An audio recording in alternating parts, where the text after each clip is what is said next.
Welcome to Politics Done Right. I am your host, Egberto Williams. This is the progressive program that will take the mystery out of politics. This is the program that will encourage you to make sure government becomes we the people. Whether you are liberal, conservative, or otherwise, you get to air your point of view.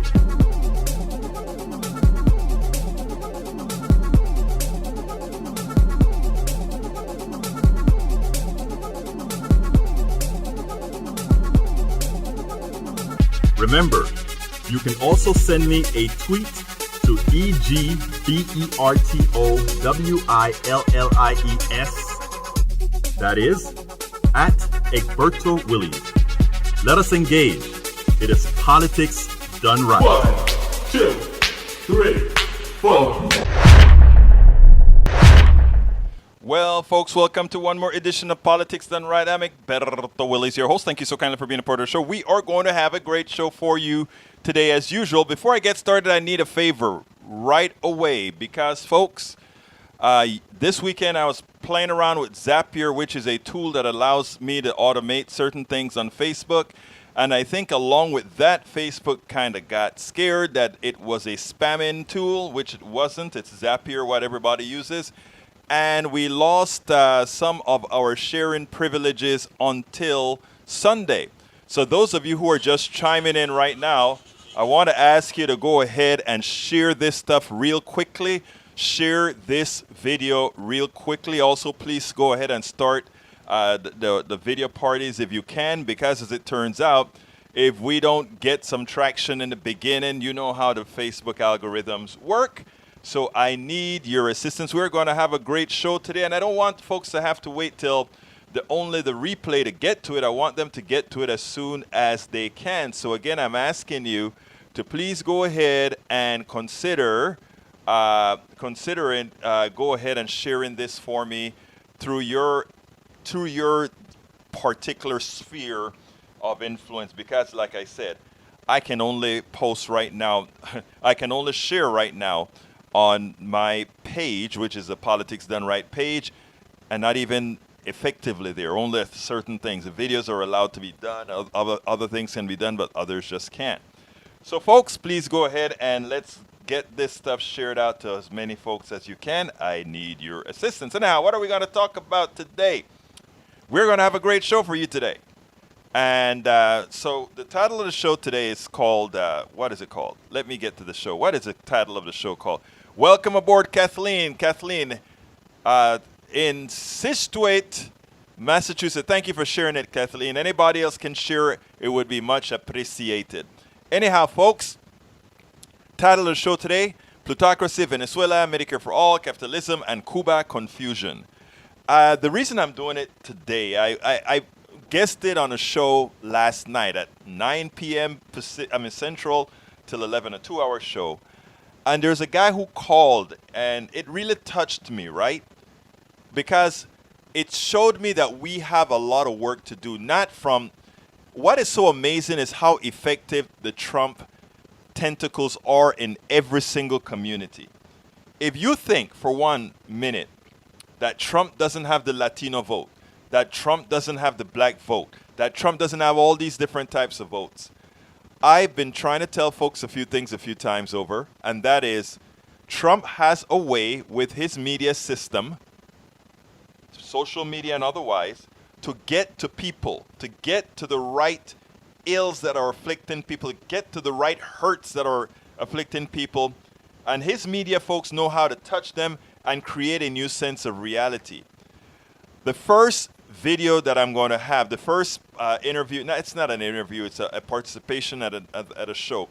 It's about, I guess, please listen to the entire thing, because I want you to see at the end how this person, you can actually hear the vestiges of Trump's messages in there. So I'm going to play that one. We're going to come back and talk a little bit about Elizabeth Warren, Bernie Sanders, etc.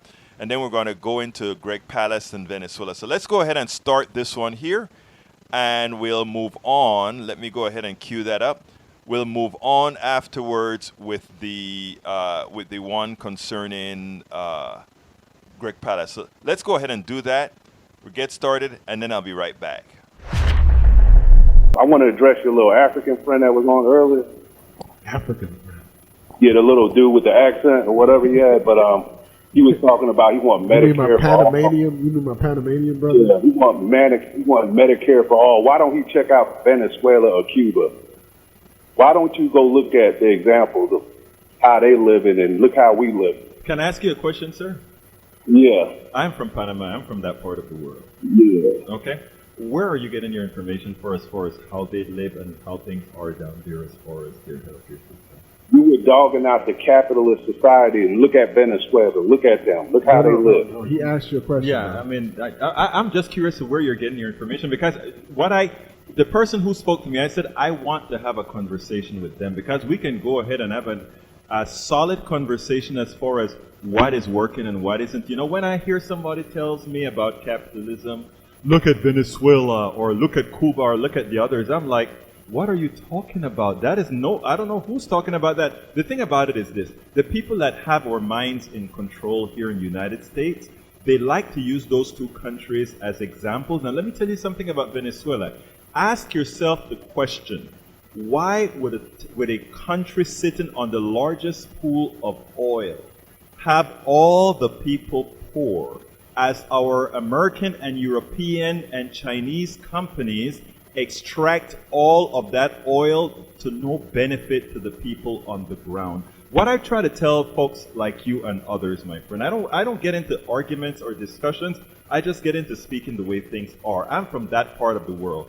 Africa, I think, I don't mind you calling me an African or anything like that, because that is probably my ancestry. But let me tell you something.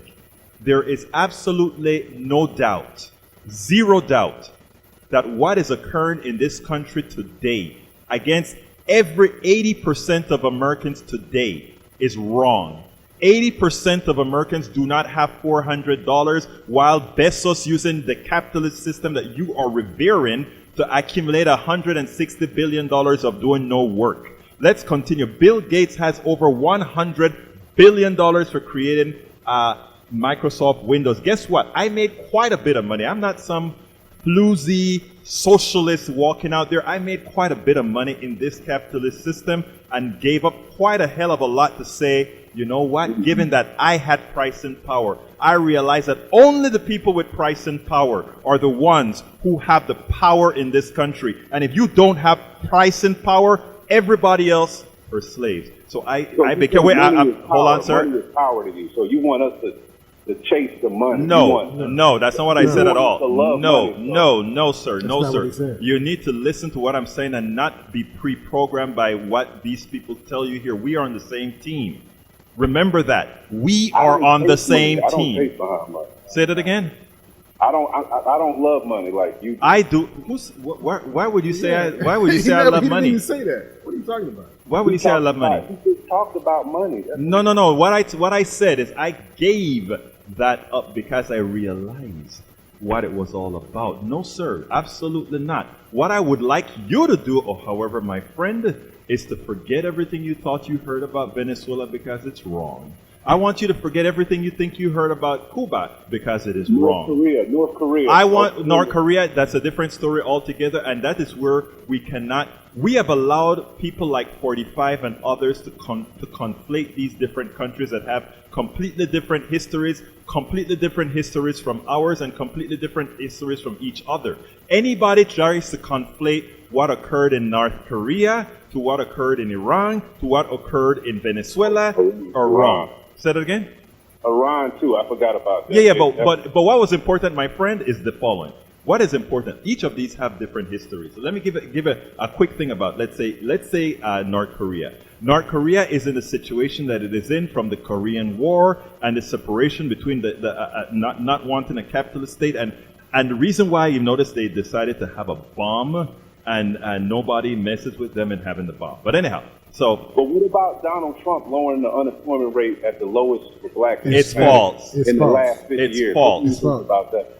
Well, there's a couple of things with that, my brother. First of all, he didn't lower anything. That's it. See, he can't take credit for numbers that he thought were false when he wasn't president. Now he becomes president, he thinks they're real. First of all, the largest gain as far as for the president under any presidency was under President Obama. As far as blacks and as far as Latinos. For so-called black people. No.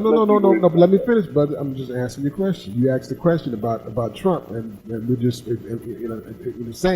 explaining that. First of all, that's the second. And the second thing is what my man just said, and that is that there are so many people underemployed right now that are not making enough money. Yes, the number is low, but the number of people who are not making enough to make ends meet is higher. And I apologize, we couldn't get into it a little bit deeper. We do have other callers. Can I ask you to give me permission to do one thing? Hold on, sir. I want to say, brother, let me just say something real quick. Medicare for all, it's crazy. Medicare for all, my brother. So let me explain something to you when he says Medicare for all. When it comes down to it is this. We are the only industrialized country in the world that do not take care of its people when it comes to health care. And you don't have to go to Venezuela or Cuba. To the gym and working out. What's wrong with that? No, it's nothing wrong with it. It's just that in this country, let me explain, brother. With your own money, like I do, I go to the gym, work out, I try to eat right. Why do I got to depend on the system? Break a leg and see how much of it you can pay for. I was going to say, just drive home and get into a car wreck. Just anything can happen. Why should I depend on the system to take care of my body? Because does that make any sense? Nobody's asking you to do that. What I'm saying is, if you were to get into an accident tomorrow, which you could, and you had to go to a doctor, you couldn't afford to take care of yourself. I mean, we are a society for a reason. You could not break a leg and take care of yourself. So this thing that people believe they can be independent of government is ridiculous. So you think Cuba is a good example of a government? No, sir. We're not talking about Cuba. We don't mention Cuba whenever we mention anything to deal with a civilized country. We talk about places like France, places like Canada, places like that when people get sick, they don't go bankrupt. They don't go bankrupt. They go and the government takes care of them the same way that the government takes care of your roads and your corporations, all the things that you don't have the money to do for yourself. So we do not live in a society that we can. I wish we could, but I don't think that brother. Last time I checked, not picking up his own trash, not doing his own car. He's not riding around his neighborhood being the police. He's not the fireman. He's not none of those socialist things. Oh, okay. I'm sorry. That's just me. I thought we had somebody else when we come on, but call back if we missed you. But let me tell you why I wanted to jump in there, right?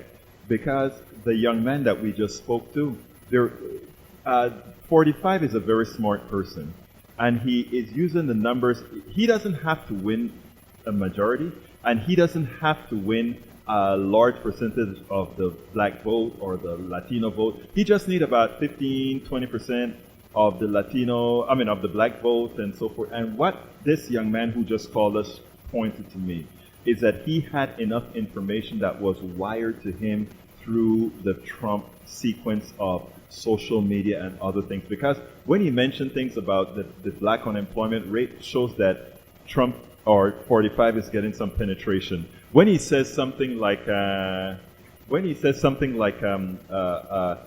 he can take care of himself by going to the gym, it says that some of that message from the conservatives who lie to the people why they shouldn't want Medicare for all is working. We, as independent media, my brother Evans, we have to counteract that, because to the young man who just called, that sounds good until he gets into an accident.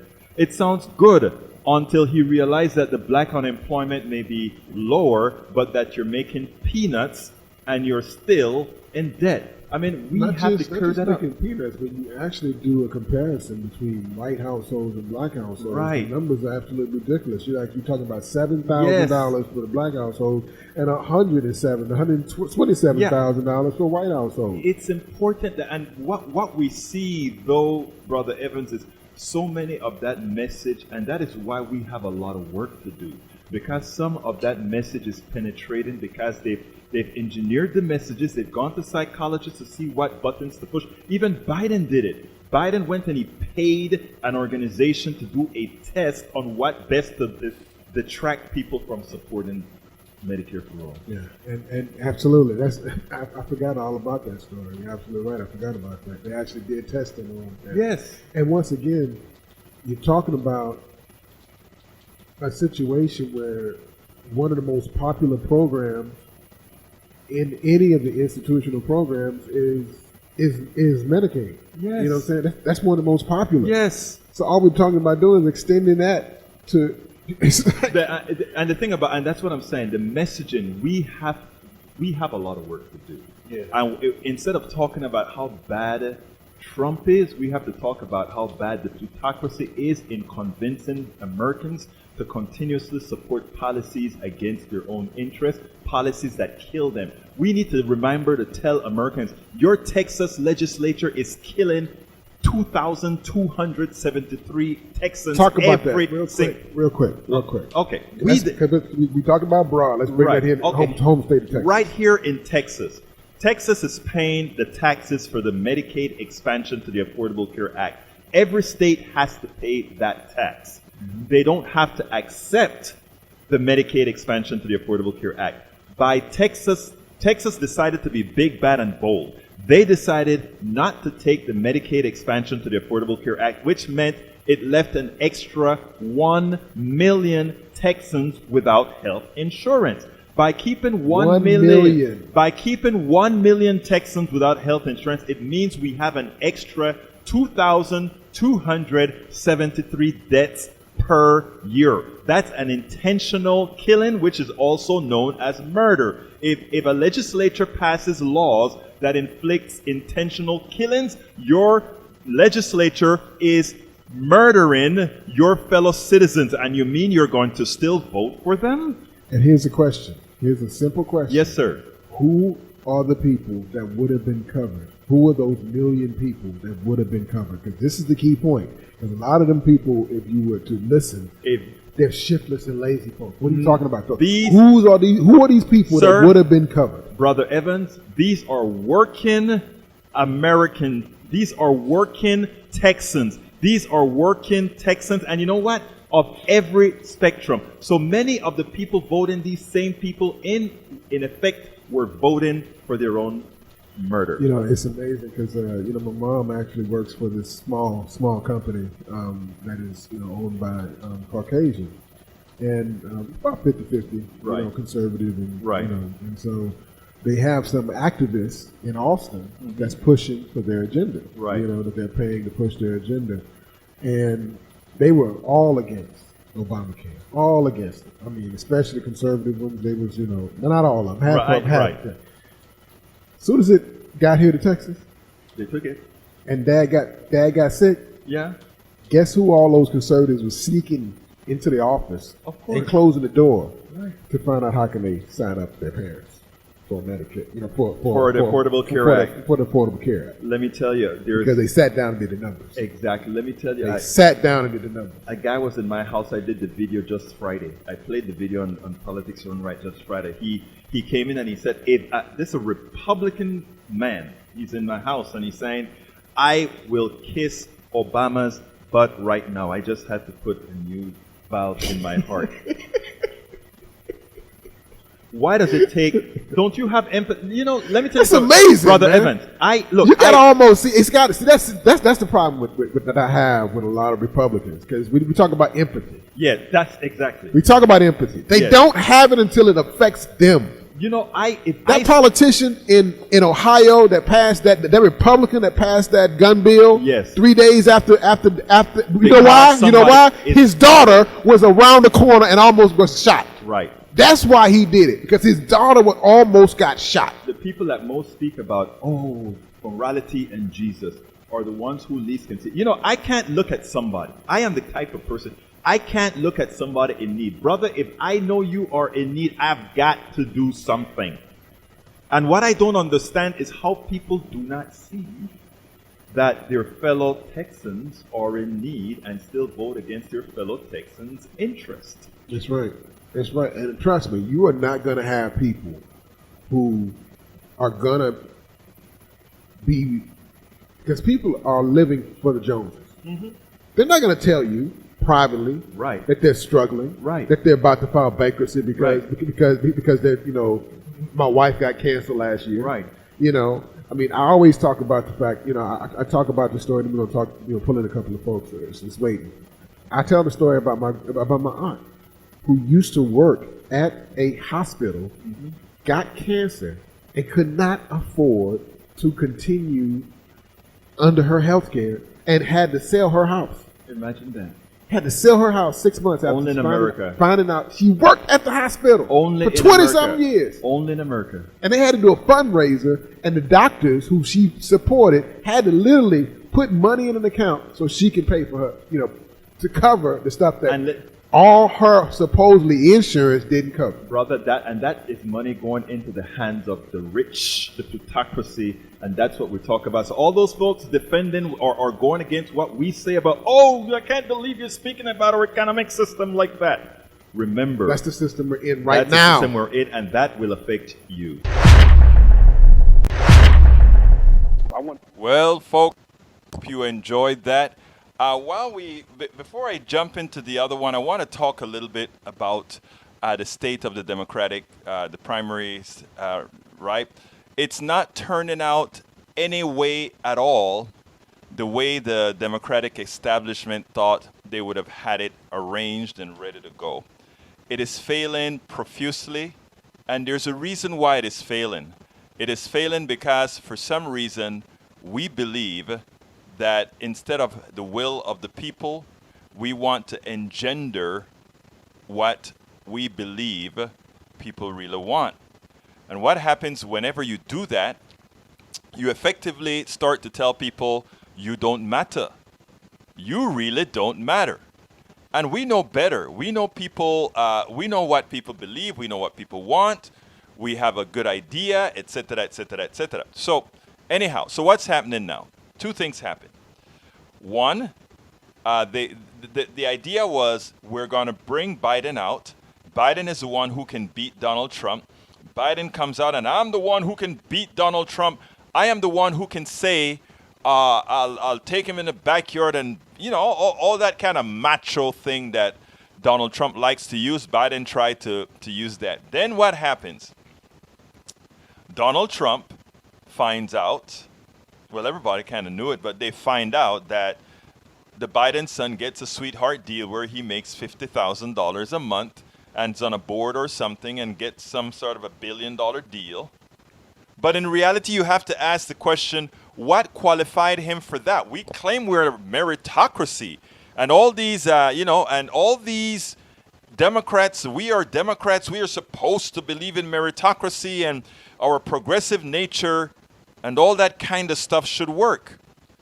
Well, they mean for the rest of us. Like I've always talking about an establishment, they have their own thing. They take care of their own, right? So he doesn't really have a comeback to Trump, Even the media is not able to save him. The media is, I wonder, the media, every time the media mentions about what Donald Trump says about Biden, they said, they come out and they tell you, but he's lying about Biden. But it's uncorroborated what he's saying about Biden. What he's saying about Biden is not true.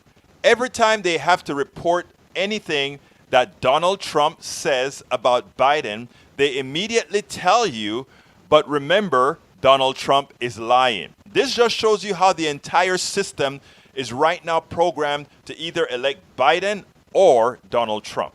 Okay, that's where we're at. Why am I saying this?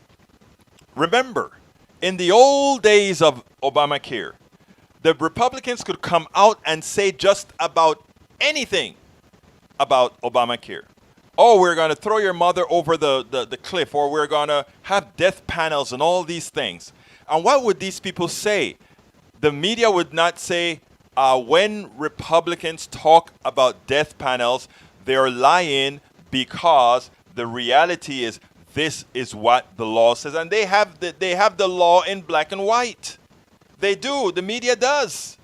The media doesn't know for sure that Biden, the media does not know for sure that the son of Biden didn't do something on something that he shouldn't have done. They don't know that for sure. They just know that the reports from Ukraine says, oh, there's nothing to the story.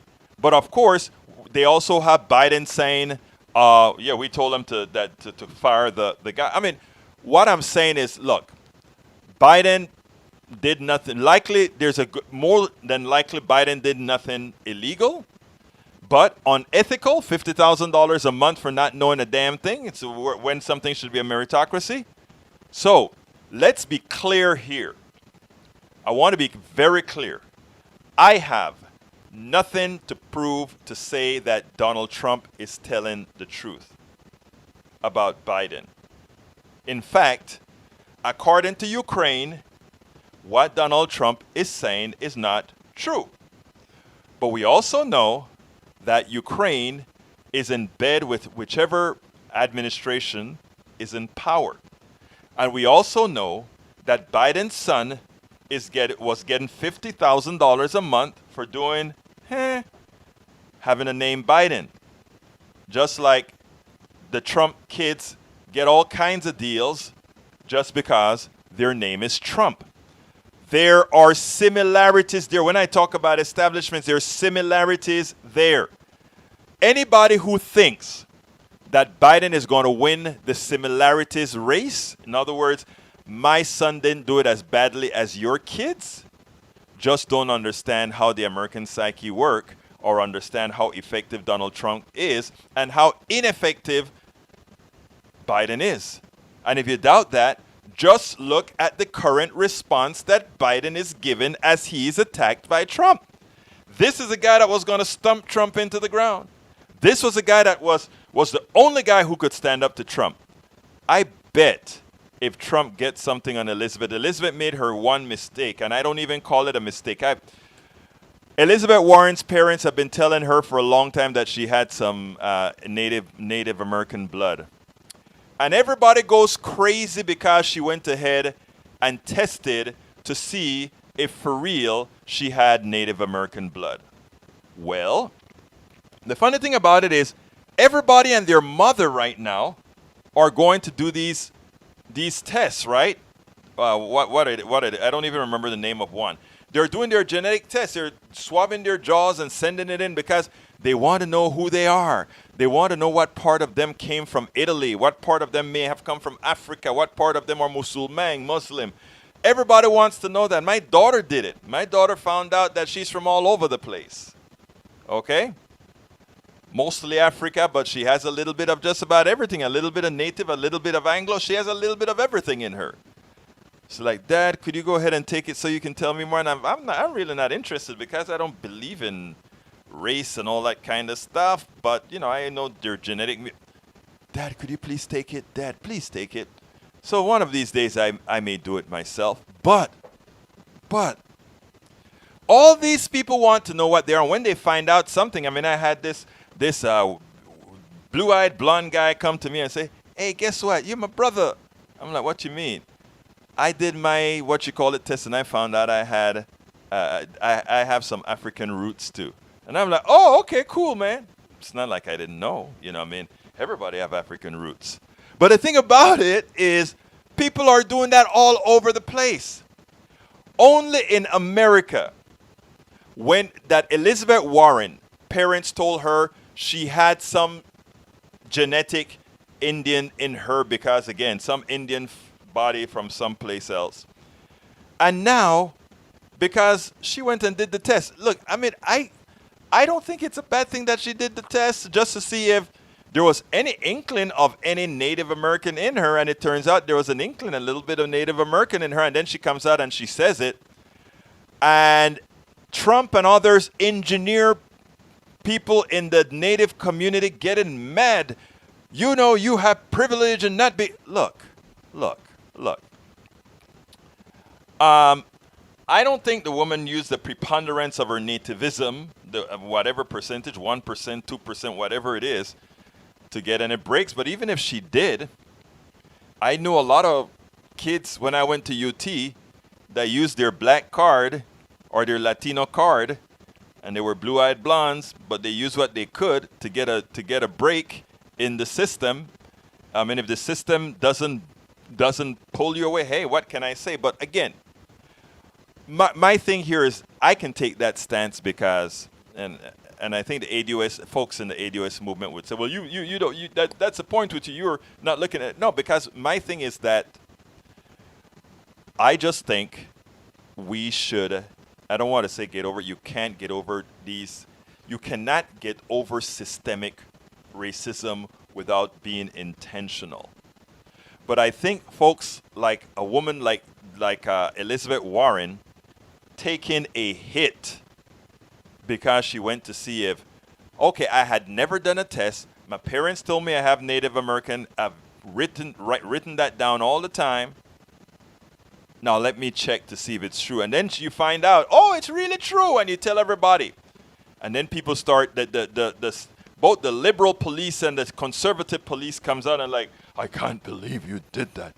You actually, that you're, I don't, look, when, if Elizabeth Warren turns out to be the nominee, and if people start to make issues out of Elizabeth Warren taking that test, I will be one of her defenders. If anybody comes out and complains about her making noise about or actually telling folks the results of that test, I will be defending her. Because I tell you what, folks. Anyway, I don't see anything wrong there. But anyhow, so the Democratic Party right now is concerned. There's an article in the Washington Post, and I haven't read it yet. I just saw a synopsis of this article in the Washington Post. And what is this article saying? Oh, they're scared because it turns out that Biden is not the macho man that they expected him to be with Donald Trump. He's not being Mr. Macho. He's not the guy that can really fight. Here we go, that Donald Trump give him a little sucker punch and he fades. Donald Trump give him a little sucker punch again and oh my God, he cannot stand up to the sucker punch. And the next person in line that seems like they have the Democratic mantra is Elizabeth Warren. And the problem is the Democratic Party is scared to death of Elizabeth Warren. Why are they scared? Because of all her, I got a policy for that, got a policy for this, I got a policy for that. And all those policies are policies, if implemented, are good for the middle class. They're good for the American citizenry. I mean, health care for all, if Medicare for all, you get family leave, you get student loan forgiveness, you get all these things, and it's paid for with just a little 2% tax on wealth. That just shows you how obscene the wealth situation is in this country, how obscene wealth is in America. That you can raise that much money out of a 2% tax. You can raise a ton of money to cover all these policies that Warren wants. Some people want to say, oh, it's not possible. Oh, yes, it is. When you have 6 people in America controlling more than half the people down below, you know there's enough wealth in there. They just don't want you to know it. When they tell you, we can't tax the middle class, we can't tax the rich enough to take care of all the things the middle class want. It's a lie. Here's what they do. They divide income away from capital gains, away from wealth. And if you do that, of course, that's the case. But if you do what every standard American has to do, that's not the case. You own a home. You pay X% taxes on your home. That's your main asset. You have a car. You pay a property tax on that car every year. You own a whole lot of things. And the government says to all middle class people, you pay taxes on these things every year, at 1%, 2% on it. Warren and Sanders are saying, we're going to charge you 2%. Sanders is a bit more on your wealth. By the way, wealth on average grows at, let's say, 7-8% and sometimes a lot more. And we're going to just take back 2% of that growth, which all of us are responsible for, right? We take back some of that growth. The rich people don't even want to do that. To save society, they don't even want to do that. Yesterday, if you listen to the show earlier that I had today, when I called, most of the people in America are still slaves, because when the corporation doesn't need your work anymore, they just throw you to the dogs. And or if you get sick, they throw you to the dogs and they say, come on in, a new person. That's how it works. That's how it works. So they're scared of Elizabeth Warren now. So all these articles are coming out. And the gist between these articles are not to say this woman is unelectable. This woman is electable. Bernie Sanders is electable. The problem right now is these progressives are so damn electable, they're at the top of the thing, except for Biden. All of the progressives are the ones that cream it coming up to the top. Scares the Democratic Party because, like I've told too many, the establishment of the Democratic Party is nothing more than Republican light. And when you do that, progressives scare you to death because you are there for the plutocracy to enrich and to scour the money from everybody else, which in the long run makes us indentured servants. If we can get enough Americans to realize that, we won't have a problem. But anyhow, so that is the issue right now. Right now, the Democratic Party realizes that Biden cannot win. Biden cannot win. And they realize that. And they're scared because the next person up is either Sanders or Warren. And they're concerned that Sanders or Warren will win. And if Sanders and Warren wins, then what happens is, we have concerns. All right, folks. This is Greg Palast talking about Venezuela. And I interviewed him. He's he actually has been there. So don't believe what you hear in the mainstream media. What you do is you believe this, and then we'll come back on the other sides. Welcome to Politics Done Right. We are here with the one and only Greg Palast. Greg Palast is the author of several New York Times bestsellers, including The Best Democracy Money Can Buy and Armed Madhouse. You know Palast through his investigative reports for the BBC television, The Guardian, Democracy Now!, and Rolling Stone. Palast's film, The Best Democracy Money Can Buy, The Case of the Stolen Election, is available now at politicsdoneright.com. So, folks, we are here with Greg Palast. Greg, how are you doing today? Pretty good. I have a pet peeve. You know, I'm from Central America, the Latin American portion of this hemisphere. You are one of the few that go around the world, in my part of the world, and you've been talking about Venezuela a whole lot. So first of all, how much time did you spend in Venezuela? Oh, God, months, but over several years. I started going to Venezuela in 2002 when Hugo Chavez, the president, was kidnapped. A conspiracy with the U.S. government, actually right-wing elements of the State Department. Not everyone in the State Department wanted us to start kidnapping other nations' presidents. Hugo Chavez was kidnapped. I arrived and started reporting for The Guardian and BBC television, saying that while the New York Times said that Hugo Chavez had resigned because he knew what a terrible, horrible dictator he was, and he was a terrible person, even though he was elected, he resigned. And I broke the news for BBC television that Chavez hadn't resigned. He was kidnapped. And after that report, within a few hours, he was returned to his desk at the presidential palace.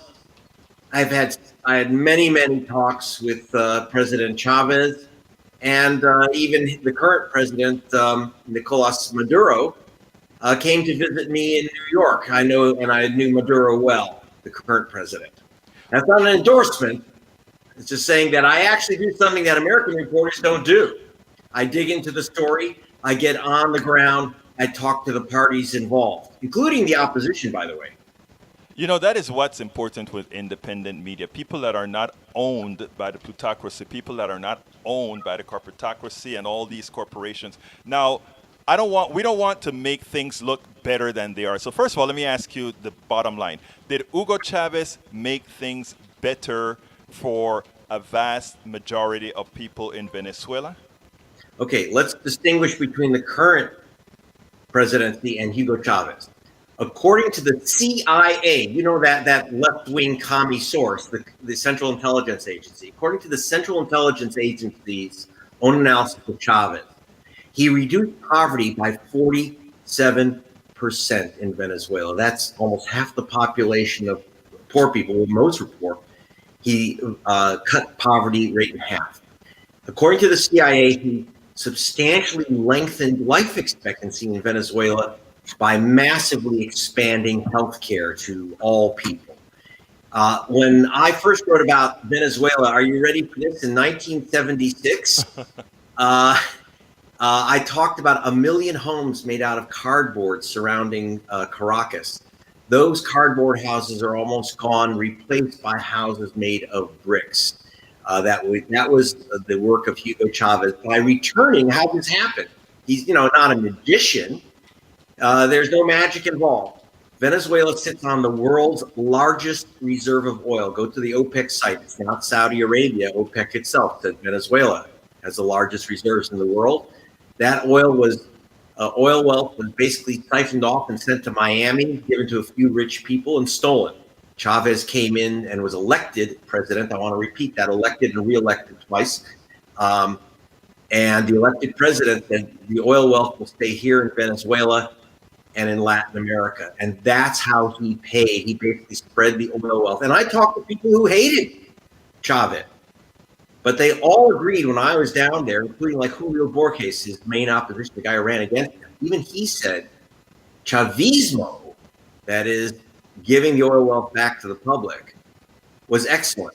He didn't like other things about Chavez, and he had other political differences with him. I liked Julio Borges, his opponent. But Chavez and I got the real story from him. I spent many, many hours with him while he didn't drink at all. He was a teetotaler, and he didn't smoke, he didn't drink, he didn't womanize, but he did. His vice was drinking coffee. He had about 40 cups of espresso a day, and that ultimately sounds like me. But that's what killed him. He got stomach cancer from it. So. He wasn't assassinated. He went out on his own, one cup of coffee at a time. But a very extraordinary human being. Now, I imagine there's some bad there too, good, bad. What are your thoughts on that? Because what I want is, when all folks see this report, I don't want to make them believe that Hugo Chavez was a saint. Is there anything that we should know otherwise? Actually, it makes me sick when the left turn people into saints. In fact, Chavez once said that I appreciate the fact that he said I was the greatest North American reporter, but he called me his friend. And I want to tell you right now, no politician's my friend. They always take their heart. They're always, they're for themselves. And anytime I see reporters do this all the time, they come buddy with leaders, and they get their egos stroked. We saw Bob Woodward hang out with George Bush and write that pukey Bush at war, about what a great leader George Bush was after 2001 attack. I don't do that stuff, and I'm not going to create a hagiography of Chavez. And I think one of his greatest mistakes, frankly, was his choice of successor, Nicolas Maduro. I know Maduro. He was a great union leader. He was a great legislator and understood the legislative process. The problem is that he is not and was not a leader. And he is overwhelmed by the difficulties of the presidency under siege. And I want to repeat this, under siege. One thing I knew about Chavez, for all his tough guy rhetoric, he knew when to back off. He knew that when he stood down Exxon Corporation, when he stood down French Total, the oil company, he knew that he had to make some compromises with the West and with the U.S. government. In fact, he told me, he was a very good friend of George Bush Senior, by the way. Right. After all, an oil man, and they saw eye to eye. He was, actually very friendly with Henry Kissinger. A lot of people don't know that, but that is a fact. Yeah, he was friends with George Bush Senior, with Henry Kissinger, with Bill Clinton. They were trying to work out what was called the band, where they would keep oil prices around $50 a barrel, because under $50 a barrel, Venezuela can't sell its really expensive, extra heavy dirty oil. Yeah, a lot of sulfur. Dirty oil. It's hard to sell. So he needs a minimum price of $50, but he didn't want to destroy the U.S. economy or the Western economy with $100 a barrel oil. So he said, let's work out a deal. Hugo Chavez understood that you had to, in the reality that there are compromises to be made. Unfortunately now, and I can't blame Maduro for being under siege. Literally, you have you have an embargo, which is an act of war. Absolutely. War against Venezuela. They are stopping the import of medicines, the import of food, and that dumb prick Richard Branson was throwing food over a fence at the border. Well, Mr. Branson, tell your British government to end the embargo of food. Venezuela has the money to buy the food, they just can't get it. And not only that, but they stole the money from Venezuela. When I say they, the Koch brothers, for example, took oil from Venezuela. The main source of oil for Koch Industries plants in your dear state of Texas, at the Corpus Christi Koch Industries refinery. Almost all that oil came from Venezuela. They took the oil from Venezuela. They can't use, by the way, Texas oil because Texas oil isn't heavy enough or filthy enough for the Koch plant. And the Koch brothers took the Venezuelan oil, kept the money, though some of it was sequestered by the U.S. Treasury. So in other words, they took Venezuela's oil and withheld the food, withheld the medicine, withheld the parks to keep their industries going, and then said, oh, look how badly Venezuela exactly. is. Oh my exactly. God. So we will not let anyone sell them parts to keep their industries going. They say, oh, look, their industries are collapsing. We won't give them food. We won't let them buy food with their own oil money. And then we say, look, the people are starving. We won't let them have medicine. And I got to tell you, there were some left outlets that really disturbed me by saying for quite a while, the line used by Maduro, and I think it was a terrible mistake. Maduro frankly lied to his own public and to the world by saying everything in Venezuela is fine. Everything in Venezuela is not fine. People really are starving. And they're not leaving because they don't like Maduro. They're leaving because they can't eat. Right. Okay, and it's being imposed by Angela Merkel of Germany, by the British, the French. And you know why? I'm going to give you another little story on this. It's all about the oil. Right. All about the oil. So, for example, the Maduro government pushed out the French oil company Total, or Total decided to go because they would rather have African resources where they can bribe the African potentates. It's always great to go with dictators. Yes, they can't bribe Maduro, okay? So they couldn't bribe Maduro, so they left. British Petroleum asked the Maduro government, the president of Venezuela, to give British Petroleum the French oil concession.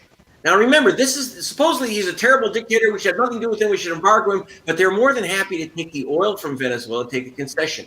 It's only after Maduro told the British government, British intelligence, and British Petroleum, we're keeping the oil. The Venezuelan oil company, PDVSA, is going to keep that oil concession. Go to hell. It's at that point that the British government decided to embargo Venezuela as a dictatorship, as a supposed dictatorship. Now, it's interesting. They weren't a dictatorship when they were asking for the oil. But when they were told you can't get the oil, suddenly they have to be embargoed. And not only that, it wasn't until then that the British decided to, get involved politically. Now, I got to tell you one other thing, and because I'm ranting, I know, about Venezuela, but it's very important to understand what's going on because it's dropped out of the news completely. We don't care. People are starving there. We don't care. We're talking about, some BS about Hunter Biden or something, right? Yeah, right there back in... That's this week's forgettable talking point. And but what they tried to do in Venezuela is impose a guy named Juan Guaido as president. In fact, not only imposed him, but the U.S. government and European government and a couple of Latin American governments, right-wing governments, have recognized Guaido as the president of Venezuela. Now, this is interesting. The guy can't even claim the election was stolen from him. He never ran for president. I want to repeat that. This guy Guaido that we recognize as president never ran for president. Maduro ran. He won. He was reelected. The opposition decided to boycott the elections because they knew they would lose. And I'll tell you why. It's race. Okay, let me explain what's going on here. For 400 years, Venezuela was controlled by white people. They didn't even call themselves Venezuelans. They called themselves Spaniards, okay? Right. So the Spaniards had control of Venezuela for 400 years. And then Hugo Chavez got elected. The first guy who called himself, he said, they don't like me because I'm negro e indio. I'm black and Indian looking. Okay, that's his heritage, and that's what he looked like. And they hated him. They called him the monkey. It was terrible. Now, most Venezuelans are like Chavez, negro e indio. Okay? They want to reimpose this white guy, Guaido. I mean, he's a white guy, okay? And they're trying to reimpose him, a rich white guy who lived in Washington, D.C. And the reason the American papers love him, he speaks wonderful English. He's upper class. He's not Maduro. Maduro is a bus driver. Right. He can't speak a word of English, okay? And even his Spanish It's not very good. Well, the bus driver is Spanish. Yeah. He's class, right? And so they don't like him. They don't like him. And so they want to reimpose this white guy and impose basically white rule on a black nation. I'm sorry. And they're wondering why that hasn't worked, why people didn't rise up and say, oh, the wonderful Juan Guaido, we want him as president. No, people are really unhappy. Really unhappy. And if there was a good opposition candidate, I suspect that Maduro, people are under pressure. I saw this happen many years ago in Nicaragua, and people said, if we get rid of the Sandinistas, the U.S. will give us help. By the way, that never happened. The Sandinistas were back in. But, I think Venezuelans today, if they had a good opposition choice instead of this white guy imposed from Washington, might actually have an election where they would replace Maduro. I don't think Maduro could win re-election at this point, but that's not the point. He was elected, not this white guy, okay? You can't just bring in a white guy from Washington, D.C. in outer space and say, here's your white guy. Hey, you're white guy. Don't you black people understand? The white guy's in charge. Right. You don't have to run for president. He's white. Can't you see that? That's all he needs. He's white, he's rich, and he speaks English, man. So, shut the F up. That's what they want to do. And if you don't, by the way, and here's our election campaign. You accept him as your president or we'll starve you to death. We'll kill your children. Which is what they're doing. Right? Which is what they're doing. So, Greg, let me ask you this then. What is the future of Venezuela as you see it under Master Trump? Yeah. Well, I mean, I see starvation. I see people dying of disease under an illegal economic siege. And I see what makes me sick is that we have Nancy Pelosi backing. Suddenly this guy Pompeo, our Secretary of State, and Donald Trump, and it was John Bolton who started this campaign. Right. So suddenly Pelosi thinks that Bolton and Pompeo and Trump are foreign policy geniuses, and we should do exactly what they say in Venezuela. How could these schmucks, who are despised everywhere that they touch in this planet, suddenly when it comes to Venezuela, Pelosi thinks that they're wonderful. And not only that, but you take pinhead, like this woman running for president, Amy Klobuchar. Oh my God, yes. He has said that Trump isn't tough enough on Venezuelans. Well, what should we do? Gun down their children in the street? We're already starving them and taking away their medicine. Should we just maybe shoot a few kids, make a point? Is that what you want, Amy? That's what's going to make you president of the United States? Good. So I'm really sick of this, and the left has abandoned Venezuela.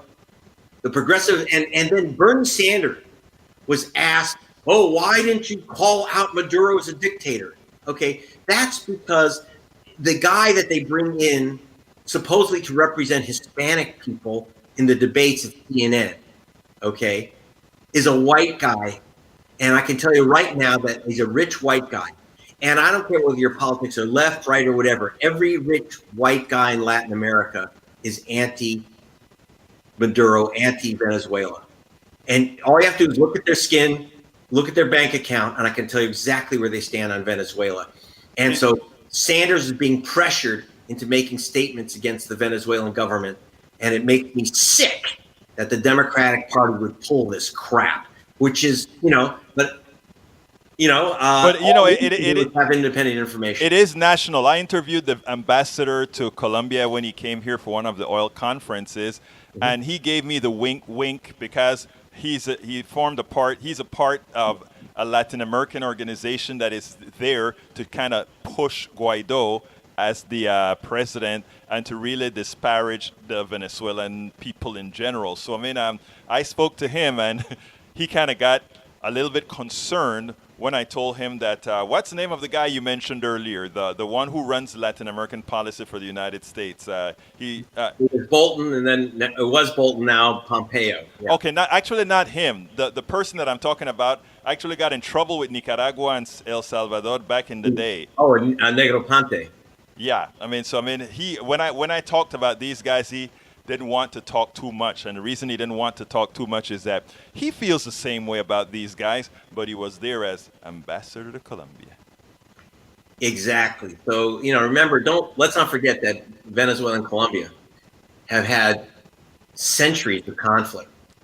And so, anything that will take down Venezuela, they don't care who's there. The Colombians and Venezuelans do not, governments have never, ever gotten along. So this is an opportunity for the Colombian government to make patriotic points, political points with its people. It's a question of nationalism and, again, racism.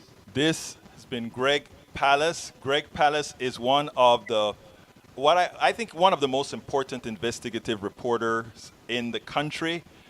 Because of his position, many folks who should be covering his material, it doesn't get covered. But you know what? Independent media will continue to cover you, Greg. We will make sure that all that great information that you impart on us continues to be imparted. I thank you so kindly for being a part of Politics Done Right, for being here. And I know that the wisdom that you brought us, we are going to make sure to put it to good use. Thank you very much. And do support this program. It's a rare and precious thing where you get this type of in-depth discussion, detail, information you just don't get from the usual blather on these talk shows and on MSDNC or something. This is very, very special. This is unique, and I hope that you, if you're watching or listening, that you value this very precious program. Greg Palast, thank you so kindly for being here. You're very welcome. Bye. Okay, folks, that was Greg Palast. That was the second part of the interview that I did with him. I did the first part we did about the voter fraud that's occurring in the United States, and then we did that. We're a little bit over, so let me do my little push real quickly. Please, folks, go ahead and consider going to patreon.com/politicsdoneright to support Politics Done Right, or go to just politicsdoneright.com and be a contributor, be a subscriber. I love subscribers. It's very inexpensive, and in doing so, you are a part of making sure the progressive message gets out there. Thank you so kindly for being here. You guys know how I end this baby. I do it sort of like this. My name is Egberto Willies. This is Politics Done Right. And what? I am, guess what? Out! Welcome to Politics Done Right. I am your host, Egberto Willies. This is the progressive program that will take the mystery out of politics. This is the program that will encourage you to make sure government becomes we the people. Whether you are liberal, conservative, or otherwise, you get to air your point of view.